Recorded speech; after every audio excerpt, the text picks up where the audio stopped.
अस्सलाम वालेकुम and hello everyone. मैं हूं खान बासवाला है व्हीकल इंस्ट्रक्टर और आज मैं आपके साथ प्रोसेस शेयर करूंगा और कुछ एक्सपीरियंस शेयर करूंगा कि आप बस ड्राइविंग लाइसेंस कैसे हासिल कर सकते हैं फ्रांस में। उसके लिए आपको सबसे पहले आपके पास कार का लाइसेंस होना चाहिए, यानी कि बी कैटेगरी लाइसेंस होना चाहिए और कुछ साथ में तजर्बा होना चाहिए, ताकि अगर आप हैवी व्हीकल पे जा रहे हैं और 50 मुसाफिर हैं आपके साथ तो आपका ऑब्वियसली कुछ थोड़ा सा एक्सपीरियंस होना चाहिए। वो जो स्कूल है वो चेक कर लेता है। कार का बस का लाइसेंस जो है ये कैटेगरी डी में आता है यहाँ पे यूरोप में, और जैसे कैटेगराइज होती हैं हर मुल्क में, तो बस का लाइसेंस जो है ये कैटेगरी डी में आता है। उसके बाद आप इसको कैसे हासिल कर सकते हैं, दो तरीके हैं इसके बेसिकली लाइसेंस पास करने के। अभी हम लाइसेंस पास करने की बात कर रहे हैं। एक होता है नॉर्मल लाइसेंस, सिंपल लाइसेंस करना, वो 7-8 घंटों की ट्रेनिंग होती है और उसके बाद आप एग्जाम दे के तो लाइसेंस हासिल कर सकते हैं। लेकिन उसके बाद आपको फिर कुछ इनिशियल ट्रेनिंग करनी पड़ती है, जिसको फ्रांस में फीमो कहते हैं, फार्मेसियों इनिशियल मिनिमम ऑब्लिगेटवा। ये मिनिमम एक फॉर्मेशन होती है, ट्रेनिंग होती है। अगर आप यूरोप से बाहर से आ रहे हैं तो आपको ये लाजमी करना पड़ता है और इसके बगैर आप पैसेंजर के साथ बस नहीं ड्राइव कर सकते हैं। और उसके बाद आता है आपका डिप्लोम, फ्रेंच में इसको डिप्लोम कहते हैं, यानी डिप्लोमा। ये ऑलमोस्ट तकरीबन 3 माह का होता है, तो ये स्पेशलाइज्ड कोर्स होता है जो मैंने भी किया था इससे 8-10 साल पहले। तो उसके ज़रिए भी आप ये हासिल कर सकते हैं। तो ये काफ़ी इंटेंस ट्रेनिंग होती है, तो उसमें फिर आपको वो इनिशियल ट्रेनिंग नहीं करनी पड़ती, यानी अगर आप सिंपल लाइसेंस करें उसके साथ प्लस आपको इनिशियल ट्रेनिंग करनी पड़ती है और उसके अलग से चार्जेस वगैरह होते हैं। मतलब उसको कार्ड CQC बोलते हैं, कार्ड de क्वालिफिकेशन, फ्रेंच में उसको कार्ड de क्वालिफिकेशन बोलते हैं। और उसके बाद लेकिन ये जो डिप्लोमा होगा आपका, इसमें तमाम इंक्लूसिव होता है, तमाम चीज़ें इसमें शामिल होती हैं। आपको वो इनिशियल ट्रेनिंग नहीं करनी पड़ती और आप स्पेशलाइज्ड होते हैं।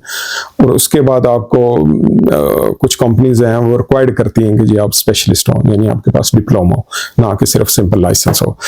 अब आते हैं कि फ्री में कैसे आप फ्रांस। 5 तरीके हैं इसके। नंबर 1, अगर आप अनएम्प्लॉयड है और पोल एम्प्लॉय में रजिस्टर्ड है, यानी पहले पोल एम्प्लॉय कहते थे, अब फ्रांस हवाई है इसका नाम। अगर आप उसमें रजिस्टर्ड है तो उसके थ्रू भी आप अप्लाई कर सकते हैं अपने कंसीए को कह के। दूसरे नंबर पे अप्रेंटिसशिप है। अगर आप किसी कंपनी से रब्ता करें और उसको सेवे भेजें और उन्हें सेवे आपके मुनासिब लगे, और अगर आपका वो ऑब्वियसली थोड़ा बहुत इंटरव्यू करेंगे तो वो अप्रेंटिसशिप देंगे। ये 1 साल का पीरियड होता है, फिर वो आपको अंडर ट्रेनिंग रखेंगे अपने पास और उसके बाद आपका लाइसेंस के अखराजात भी वो खुद बेयर करेंगे। ये भी एक अच्छा तरीका है, इसमें आपके पास अच्छा खासा एक्सपीरियंस आ जाता है। उसके बाद तीसरे नंबर पे आता है रीजनल या लोकल जो इनिशिएटिव्स होती हैं। जैसे कुछ कंपनीज होती हैं, उनको अगर कुछ रिक्वायर्ड हो ज़्यादा ड्राइविंग लाइसेंस होल्डर्स बस के, तो वो फिर रीजनल अथॉरिटीज़ से रब्ता करती हैं और रीजनल अथॉरिटीज़ हैं वो फिर पब्लिश करती हैं पोल एम्प्लॉय में या आम अखबार में या मीडिया चैनल्स पे कि हमें अभी बस ड्राइवर्स चाहिए। जैसा कि अभी रिसेंटली मेरे इस एरिया में थे, उन्हें तकरीबन 400 ड्राइवर्स चाहिए थे इस कंपनी को, CTS में, ये स्ट्रासबर्ग फ्रांस की बात कर रहा हूँ। तो वो फिर आपको सपोर्ट करते हैं फ्रांस, यानी रीजनल सूबाई सतह पे, या सूबाई कहेंगे आप इसको, सूबाई सतह पे। तो उसके ज़रिए भी आप इसमें क्वालिफाई कर सकते हैं। वो आप न्यूज़ वगैरह देखते रहें, तो मतलब इस तरह भी होता है। चौथे नंबर पे at the cost of company.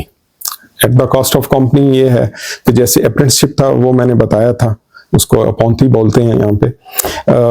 उसमें ये होता है कि अगर आप किसी कंपनी से कहें कि मुझे जी लाइसेंस करना है और आप मुझे फाइनेंस करें, इसमें थोड़ा सा फ़र्क है। एक तो ये था कि वो अपने पास आपको रख लेते हैं, खुद ट्रेन करते हैं और उसके बाद लाइसेंस जो है गवर्नमेंट की अथॉरिटीज़ जो है वो इशू करती हैं टेस्ट देने के बाद।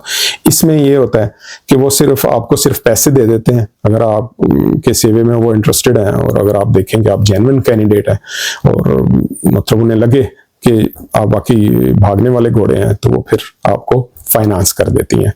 तो इस तरह भी आप मतलब ये लाइसेंस कर सकते हैं कॉस्ट ऑफ द कंपनी। उसके बाद हमने पहले ओरिजिनल की बात की थी, अभी आते हैं 5वें नंबर पे सब्सिडीज और फाइनेंशियल एड्स जो है वो मतलब गवर्नमेंट की तरफ से होती है। एक तो वो सूबाई सतह की थी, दूसरे नंबर पे अभी ये जो है वफाकी जो गवर्नमेंट होती है, सेंट्रल गवर्नमेंट है। जैसे अभी मैं एक स्ट्रासबर्ग में रह रहा हूँ, तो जो पेरिस गवर्नमेंट है, जो सेंट्रल गवर्नमेंट है, वफाकी गवर्नमेंट है, वो आपको मतलब फंड्स इशू करती है टाइम टू टाइम। इस तरह की भी एड्स आती हैं, हेल्प होती है कि गवर्नमेंट का इनिशिएटिव होता है कि ठीक है जी, मतलब हम आपको फंड्स देते हैं तो आप लाइसेंस कर लें। तो ये भी एक चीज़ है 5वें नंबर पे ये चीज़। सो 5 चीज़ें थी।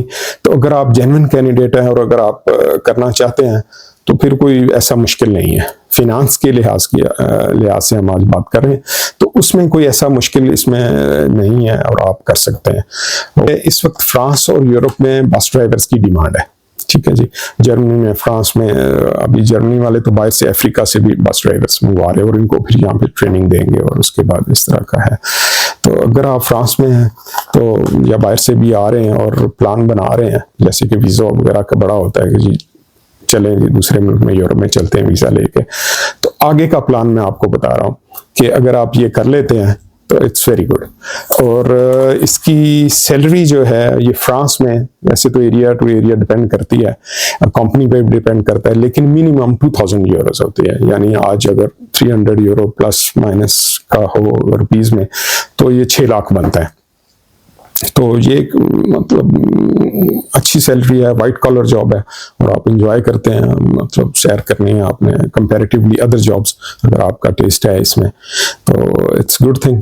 और उसके बाद ये है कि आप पूरे यूरोप में ये आपका लाइसेंस वैलिड होगा, मतलब कहीं भी आप जाके चेंज नहीं करवाना पड़ेगा एक्सेप्ट स्विट्जरलैंड।